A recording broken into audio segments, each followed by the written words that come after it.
Assalamualaikum warahmatullahi wabarakatuh. Jumpa lagi kita dalam channel saya. Hari ini channel ni lah channel saya. Baru saya buat amal baru channel ni. Saya rasa saya nak upload, nak ganti channel 234 tu kan. Channel 234 Muhammad Syukri Beramli 234 tu. Nak re-upload balik semua video asal tu. Lepas tu malam baru saya buka channel. Saya cuba masukkan video sementara dulu lah. Malam baru saya masukkan, baru upload video pertama. Tapi video pertama pun video sementara lah. Sementara nak proses nak masuk ke video-video lama tu nak re-upload. Kemudian akan masuk dalam channel ni lah.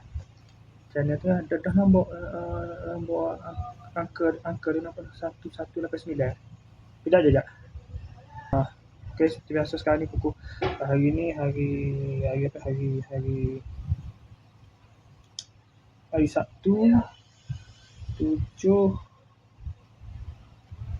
September 2024 Masihi bersama dengan 3 Rabiul Awal 1446 Hijrah. Sekarang ni pukul 6.46 petang. Seperti biasa video daily report kita untuk hari ni.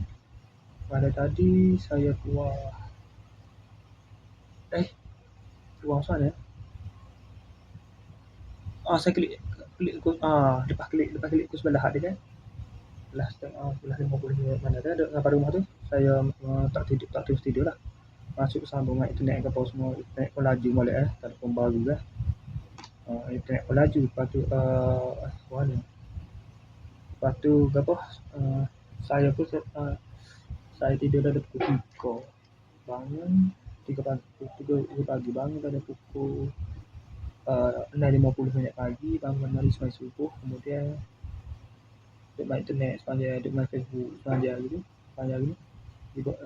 Pagi tu baru tertidur dah pukul 9 pagi tu tertidur dah 9 pagi tu. Hari ni penuh dengan kekosong ya, tak ada gapo. Duduk main Facebook itu lah sepanjang hari ni. Tak ada gapo siapa lah. Saat ni baru siap mayasa dah pukul 9.30 mayasa. Tago dah balik dah kan. Balik pasir tu. Dah pun maya nak dah pukul 3.40. Asal baru maya ada 9.30 hari. Lepas tu pukul 9.46 terus buat video ni. Okey, sekadar itu saja untuk sesi video daily report kita untuk hari ini. Assalamualaikum, jumpa lagi. Bye.